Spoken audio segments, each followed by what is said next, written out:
Hey guys, welcome back. This week we're going to discuss the new APA guidelines or views or rules on racism, anti-racism, and what this means, more importantly, about your psychological health. So the APA, American Psychological Association, released their view, like a new set of guidelines on how they're going to treat race or anti-racism and critical race theory in educating psychologists. And people are criticizing this because they think there's a problem with anti-racism, but really I think the problem is deeper, and it's not so much about the APA supporting anti-racism or critical race theory and how they're going to communicate these ideas to culture, but really the fact that the American Psychological Association thinks that they are a group of psychologists when really they're not. And how, if you think you're going to be going to a psychologist from here on and you're going to get psychological help, that's actually not what they're preparing themselves to do. We'll get to it. First, what is critical race theory, anti-racism? I'm going to sum it up in 3 points. I think there's more than these 3 points.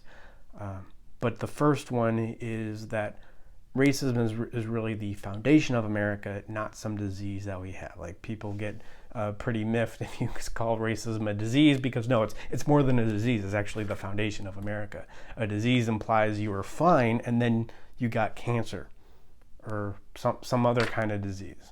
When in truth, in America, racism was the foundation of America, and there's no way to get away from that. Maybe as a corollary of that, systemic racism exists right now. Now, maybe if you can't see it, maybe it's not any specific policy. It does exist in the implicit biases of people, and maybe as a corollary of this, white privilege exists. Well, not just that white privilege exists, but it exists, and it's specifically linked to whiteness. It has nothing to do with anything else other than the color of somebody's skin. People have privilege in this country solely based on their skin color. And everybody is coming out and criticizing these points and going, actually, no, the racism always existed. And how can you really prove systemic racism exists? All these points that are completely miss the point, even if they're true. It doesn't matter if these points are true or false. They completely miss the point. You think the problem that the APA is coming out and supporting one sociological viewpoint, but it's not the problem. The problem is that it's supporting any sociological viewpoint. And really, the American Psychological Association is becoming less and less about psychology and more about sociology. And that's really not going to bode well for you and your psychological health. What if I made the opposite claims? What if I said that racism against whites was the main problem? Or what if I said that black privilege exists? Or what if I said that, there is systemic racism, but it's really against white people and not black people? That is the opposite claim. Would that help? Would that make it any better? Would that make the critics of the APA, would that make them right? No, of course not, because it's not about the specific ideas, and really the impetus behind the ideas is really the perspective, the ideological framework behind the ideas. That's what's going to make these psychologists unfit to treat you and your neurosis. Not the fact that they're subscribing to a specific sociological viewpoint, but the fact that they're subscribing to a viewpoint in the first place. Because you go into a clinic to get help with your psychology, and this is going to affect you.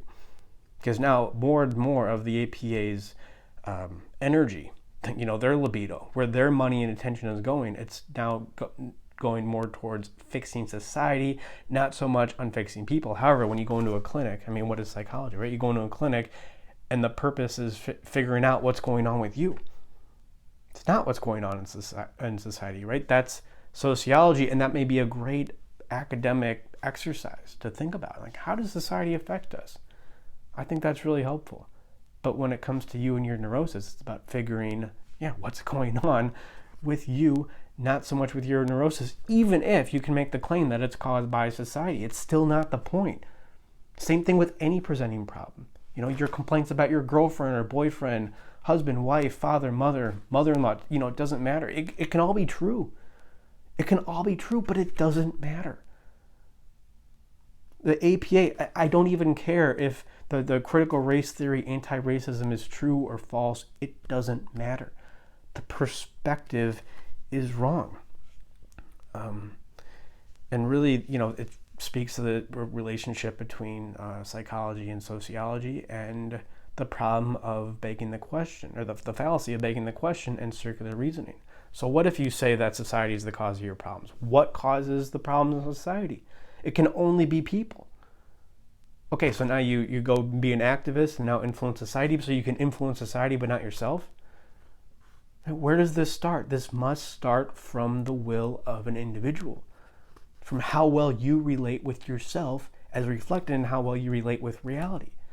That's what you're dealing with in therapy, in proper therapy. And if you don't get that, then you're not going to get the psychological health you need, regardless of the views of the APA. What do I talk about in my book? What's the first profession? People think it's, prostitute or politician. And why do we say that, by the way? Why do we say, prostitution or politicians are the first profession? What are people saying when they make that point? They're saying, this says something about who we are as humanity, that this was our first profession, which I think is true. It does say something about what is about humanity, what is our first profession. But the first real profession wasn't prostitution. I don't know where people get that claim. It does. It's like a funny thing to say, but it's not. There's no basis in reality. The real first profession was shamanism. Shamanism's job. The shaman's job is to take you outside of yourself, metaphorically, right? The bone ceremony. I was just talking about that last week. The bone ceremony, not the bone flute ceremony, although that is part of this. Take you outside of yourself. Look at what's going on with you, not society. It was never the shaman's job to take you outside yourself and look at society. That's neither here nor there. That is completely unrelated to the main issue of the shaman. And I would argue, because it was the first profession, it says something important about us, what we need to do to grow and evolve. It's not look at society, it's look at ourselves. The APA, again, could be saying the complete opposite of what they're saying. It could still be wrong because they're coming from the wrong perspective. And just proving anti-racism wrong, it doesn't do anything. It doesn't do anything, because what's the point? The point is we need to go into a therapist and get good psychological treatment. And that's not going to happen. But that's what we do work on here, I will say. That's what we do work on here, how to get proper psychological treatment. Really, what is going on with your emotions? How do your emotions work? How do you talk through your emotions? What do you need to talk about in your life? How do you talk about it? What is the goal of therapy? Yeah, we all have the same goal of therapy. It's to figure out patterns, behavioral patterns that we're going through. And I would say in addition to that, we all go through the same pattern structure, at least. This is what we work on with therapy with me, although I'm getting booked right now, so I don't know if I can take on any more clients, but this is why I have a course. I have a course that shows you how to go through therapy. So if you don't get therapy with me, you can still go to a really poor psychologist, or really a sociologist who thinks they're a psychologist, and still get really good treatment. Because it doesn't matter their perspective anymore. When we can understand the purpose of therapy, it doesn't matter. We go in there and say, this is what I want to talk about. I just went through this course again, for the third or fourth time. I'm losing track at this point. Third or fourth, no, probably more than four. And I just cannot believe, even though I know my patterns and what I've been going through, just going through it again and again, how it just makes my patterns. It makes my central emotional conflicts in my life ever more palpable. It's really helped me a lot. I think it can help you a lot. You can try it, animusempire.com/course. It's a 30-day money back guarantee. No questions asked, money back. It's probably going to help, but if it doesn't, no problem. I'd like to know why, but you don't have to. This is just about giving you the best psychological treatment that you can get in a world where psychologists are in fact becoming sociologists. And I'll leave it there. Thank you guys for watching. Like and subscribe. If you have one friend, tell them about this channel. And always remember, most importantly, always remember that when it comes to awareness, real awareness, it comes from looking at yourself and not so much society.